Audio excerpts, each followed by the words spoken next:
कि ये जो भयानक मंजर है श्रीलंका का, ये जो तबाही दिखाई दे रही है श्रीलंका के अंदर, वो श्रीलंका के हालात को बताने के लिए काफी है। यानी कि श्रीलंका एक तरीके से गृह युद्ध में फंसता हुआ दिखाई पड़ रहा है।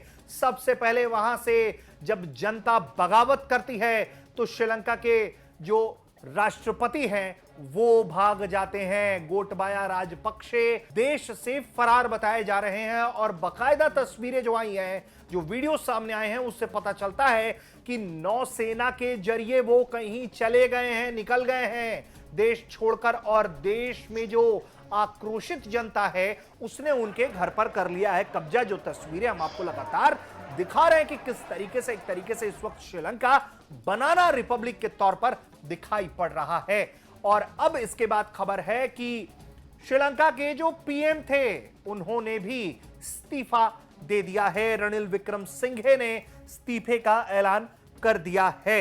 लगातार ये बात पर दबाव वहां प्रदर्शनकारी बना रहे थे कि राष्ट्रपति से लेकर प्रधानमंत्री तक जो है वो पद से इस्तीफा दे दे और फिर से देश में चुनाव हो।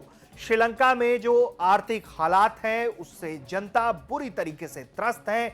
महंगाई ने कमर तोड़ दी है और इसको लेकर लगातार हंगामा देश में हो रहा था और यही कारण है कि प्रदर्शनकारियों ने खूब दम लगाकर प्रदर्शन किया और इसमें राजपक्षे के आधिकारिक आवास पर घुसकर जनता ने जमकर तोड़फोड़ की। रैली के दौरान श्रीलंका की पुलिस और प्रदर्शनकारियों के बीच बताया गया कि हिंसक झड़प हुई और इसमें करीब 100 लोग घायल हो गए। श्रीलंका के जो कई नेता हैं वो लगातार यह अपील कर रहे हैं कि गोटबाया राजपक्षे तत्काल प्रभाव से इस्तीफा दे दें ताकि जनता का गुस्सा शांत कराया जा सके। इसके पहले 11 मई को तत्कालीन पीएम महिंदा राजपक्षे पूरे परिवार के साथ देश छोड़कर फरार हो गए थे क्योंकि उनके भी सरकारी आवास को जनता ने इसी तरीके से घेर लिया था।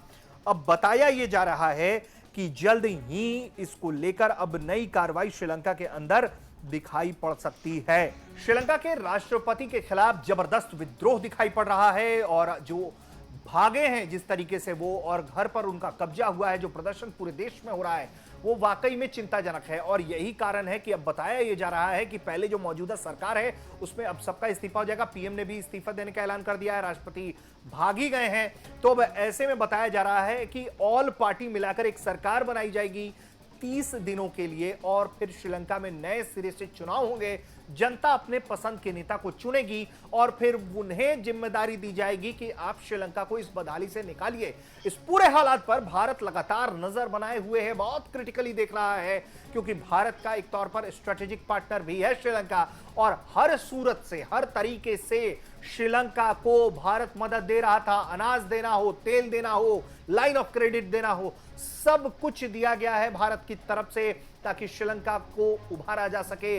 लेकिन फिलहाल जो स्थिति है श्रीलंका के अंदर वो गृह युद्ध की दिखाई पड़ रही है और तस्वीरें वाकई में बेहद डरावनी हैं। ऐसे में श्रीलंका के हर पल का अपडेट आपको भारत तक पर मिलता रहेगा। आप देखते रहिए भारत तक।